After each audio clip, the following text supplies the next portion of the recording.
जनहित में सबका स्वागत है। अब तो लोकतंत्र का सीधा सीधा हनन होता दिखाई दे रहा है। यह लोकसभा चुनाव बड़ा ही दिलचस्प होने वाला है। जब 4 जून को इसके नतीजे आएंगे तो लोगों की उम्मीद से परे ही नतीजे होंगे, क्योंकि लोकसभा चुनाव में भाजपा अपना पूरा मन बना चुकी है कि साम दाम दंड भेद सभी नीतियों को अपनाकर कांग्रेस का सुपड़ा साफ करना है। यह बात हम नहीं बल्कि लगातार हो रही चुनावी सरगर्मियां कह रही है। ना ही हम बीजेपी का समर्थन करते हैं और ना ही कांग्रेस का, लेकिन जो खबरें सुर्खियों में बनी हुई है वह तो यही हाल बयां कर रही है।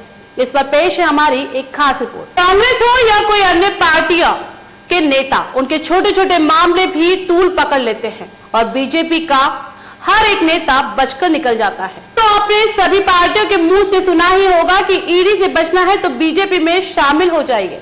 आज हम आपको कुछ मामलों से रूबरू कराएंगे। हम आपको बताएंगे चुनावी मामलों के हाल। पहला मामला सूरत का है, जहां नीलेश कुंभानी की उम्मीदवारी रद्द हो गई। खबर आई कि उनके प्रस्तावों ने हस्ताक्षर सही नहीं किए थे और प्रस्ताव गायब हो गए। वहीं कांग्रेस के सभी उम्मीदवारों ने भी अपना नामांकन वापस ले लिया था, जिसका पूरा फायदा बीजेपी को मिला। दूसरा मामला इंदौर का है, जहां कांग्रेस के उम्मीदवार अक्षयकांत बम 17 साल पुराने मामले से भयभीत होकर और कार्रवाई के डर से अपना नामांकन वापस ले लिया है और बीजेपी में शामिल हो गए। उनका स्वागत खुद बीजेपी के नेताओं ने अपने कार में बिठाकर किया है। और इसी क्रम में अभी तक 3 अभ्यर्थियों के द्वारा अपना जो निर्धारित फॉर्मेट होता है उसमें प्रस्तुत किया गया है नाम वापसी हेतु आवेदन। और इसी क्रम में जो कांग्रेस कैंडिडेट थे अक्षय बम, उनके द्वारा भी अपना नामांकन वापसी का आवेदन स्वयं आकर दिया गया है। उसमें उनके हस्ताक्षर का मिलान भी कराया गया है और साथ साथ प्रॉपर वीडियोग्राफी भी। उसको यात्रा दी गई अलग अलग प्रकार। और आज सुबह कांग्रेस के प्रत्याशी को ले जाके फॉर्म निकलवा दिया। जो मैसेज था, ये मैसेज क्या है? ये मैसेज है इंदौर वासियों कि आपके वोट के अधिकार का उपयोग भी करना है। मैं प्रार्थना करता हूँ पूरे प्रदेश की जनता से, मैं प्रार्थना करता हूँ पूरे देश की और खासकर इंदौर की जनता से कि लोकतंत्र में आपको बिलीव है, विश्वास है, तो फिर इस तानाशाही के अगेंस्ट पूरे देश को, प्रदेश को खड़ा होना पड़ेगा।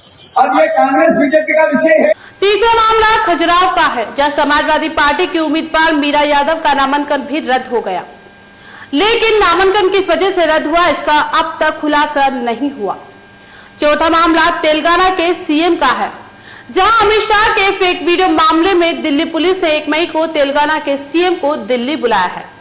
वहीं यह बात भी सामने आ रही है कि इस मामले में गिरफ्तारी भी हुई है। वहीं चंपा सोरेन ने अपने ट्वीट में इस बात का खुलासा भी किया है कि किस तरह से बीजेपी अपनी सरकार होने का फायदा उठा रही है और कांग्रेस को कमजोर कर रही है।